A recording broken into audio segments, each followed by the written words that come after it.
Congratulations! You've identified a challenge and put together a plan to address it. You've implemented that plan and hopefully you collected the appropriate data, made some adaptations, and your project achieved many of the objectives you established. Now, the local communities, indigenous peoples, and the species you set out to support are happy and healthy. It's time to share all your good work, including your challenges, in this step of the conservation standards. To do this, it is first important to document what you have learned. This might include the results you achieved and the knowledge your team gained, as well as things that perhaps didn't go so well and how you might do things differently next time. Documenting your lessons learned may look different for each organization. For example, peer-reviewed publications, websites, meeting notes, online data systems, project files in MiradiShare, and internal documents and guidance. Then, share what you have learned. It may be useful to develop a clear communication strategy which identifies the target audience, the message you would like to share with them, and the best medium for communication. The key component is to be transparent and honest about your results and share what you have learned to better assist others who may be dealing with the very same challenges you might have experienced. Fostering a learning and supportive environment, both internally within your implementation team and key partners, as well as more broadly among the conservation community, is key to preserving life on Earth. To learn more about how Foundations of Success have used these principles, we check in with Vinaya. Because FOS's mission aims to amplify the collective impact of conservation actions, we recognize the importance of sharing lessons learned.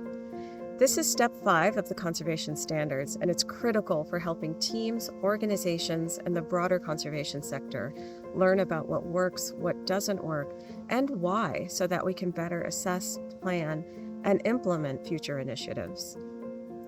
In recent years, I've had the pleasure of helping to develop the U.S. Agency for International Development's Wild Meat Collaborative Learning Group.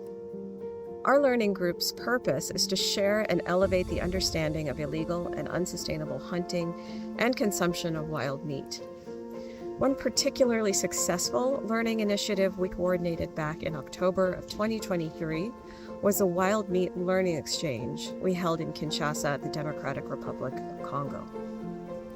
With this event, we brought together practitioners working on wild meat issues, and we provided them a forum for having targeted discussions and sharing lessons learned across the vast depth and breadth of experience represented in the room. This event was the embodiment of Step 5 because we documented our learning by compiling lessons learned on a learning wall. We shared our lessons through USAID's Biodiversity Links webpage and on the CCNet listserv. We've also developed and are launching the Wild Meat Toolkit this year, which shares the lessons that we've compiled in part through this learning exchange. Also, we fostered learning. We took the time and the space to cultivate a learning culture where lessons learned from challenges are as important as the successes. To be effective in conservation, we can't work in isolation. We have to share and learn from each other in order to achieve collective success in our field and to achieve meaningful impact on people and on the planet. Although you have arrived at Step 5, it is important to remember this is not the end of your conservation journey. The conservation standard steps are represented as a circle for a reason. You are likely going to jump back into the beginning with Step 1 or into any number of other steps. This process is cyclical and is meant to be flexible to meet the needs of your partners, your team, and the entities you are here to help. If you get stuck, there are engaged and helpful networks you can reach out to, like the Conservation Measures Partnership or the Conservation Coaches Network.